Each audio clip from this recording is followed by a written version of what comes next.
Welcome to Anti-Woke and Autistic. Let's listen to this TikTok fat acceptance cringe. If what I'm about to say feels like I'm personally attacking you, I'm not, and you might need to reflect on that. But a lot of people have a relationship with health and wellness behaviors that borders on being disordered or just is blatantly disordered. Daily ice plunges are not going to change the fact By the way, that really is her vocal fry. I'm not doing anything to make her voice sound that way. that you're going to die someday. Obsessively tracking your sleep and doing these behaviors that inhibit your day-to-day functioning is actually probably not going to be a net benefit for your health. Realistically, if you're eating, moving, and living in a way How would she know that? How would she know that? Maybe for some people who like to keep track of things, some people have a mind for keeping track of little details and things like that. It's where their aptitude lies. They probably have a job that requires that kind of thinking. So for them, it comes easy to do a lot of tracking. Maybe for her type of mind, it doesn't. Who is she to project the way her mind works on everybody else's? that makes sense and feels right for you, you're probably doing fine. You can't biohack your way out of your mortality, and trying Well, maybe for some people who track their sleep and macros and take ice sponges and stuff, maybe that makes them feel good and works for them. Who is she to say they're not probably doing fine?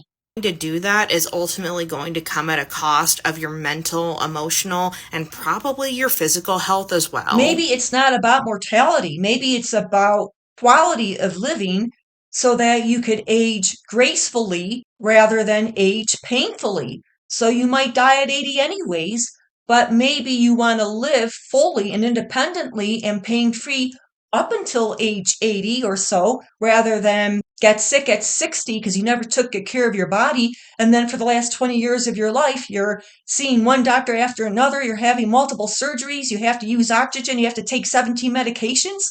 Sorry, Aubrey, but this is Aubrey Hoffer.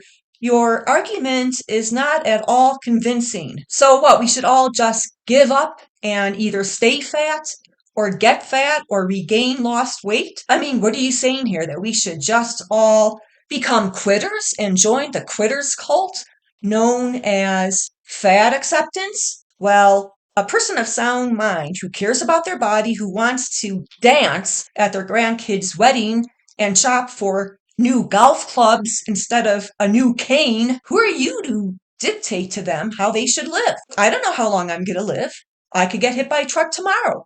Anybody could get hit by a truck tomorrow. A fat person who's totally out of shape, who smokes, who drinks, they're just as likely to get hit by a truck tomorrow and die as a very physically fit person who eats a plant-based diet, who's of a normal healthy weight and who's very healthy, very strong and fit, climbs mountains. They're both equally as likely to get hit by a truck or a stray bullet. Therefore, a freak accident like that becomes a constant in the equation and is canceled out. Let's talk about variables. Variables are eating habits, exercise habits, sleep habits, or the so-called sleep hygiene. According to this woman's reasoning, we shouldn't wash our hands after using the toilet. We shouldn't wash our hands before we eat. We shouldn't wear a seatbelt. I know it's illegal not to wear a seatbelt, but let's suppose it's no longer illegal to drive without a seatbelt. According to her reasoning, we shouldn't wear seatbelts. Let's suppose it's no longer a legal requirement to put babies in a car seat, a special car seat designed for babies. So according to her reasoning, we shouldn't put babies in car seats. According to her reasoning, people who ride motorcycles shouldn't wear a helmet. According to her reasoning, football players shouldn't wear padded outfits or a helmet. What's wrong with this woman? You know something? It's about adding life to your years rather than adding years to your life, but it's also about adding years to your life. Yeah, I could die tomorrow from getting hit by a meteor, but I don't know that. I don't know that. I could live to 100 or 110. It's about being as healthy and as strong and as resilient and as sturdy as we can be for the day we're going to live.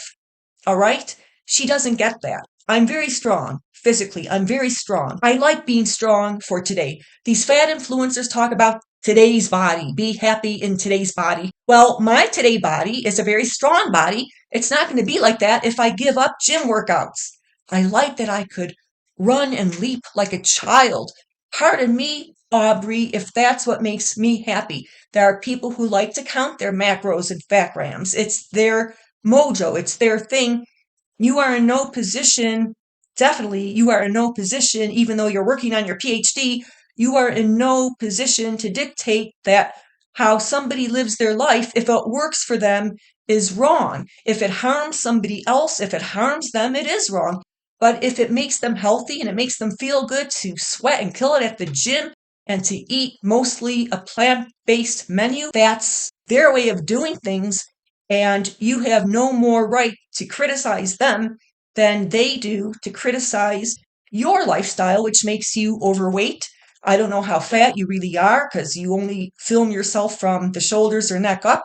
But according to your videos, I'm going to assume you qualify, you meet the criteria for obesity. I'm also going to assume that running up a few flights of stairs exhausts you and leaves you in a panting state. Don't tell fit people or insinuate that people who spend a lot of time in the gym shouldn't be doing that. If it makes them feeling good, practice what you preach. Leave them alone and don't fit shame.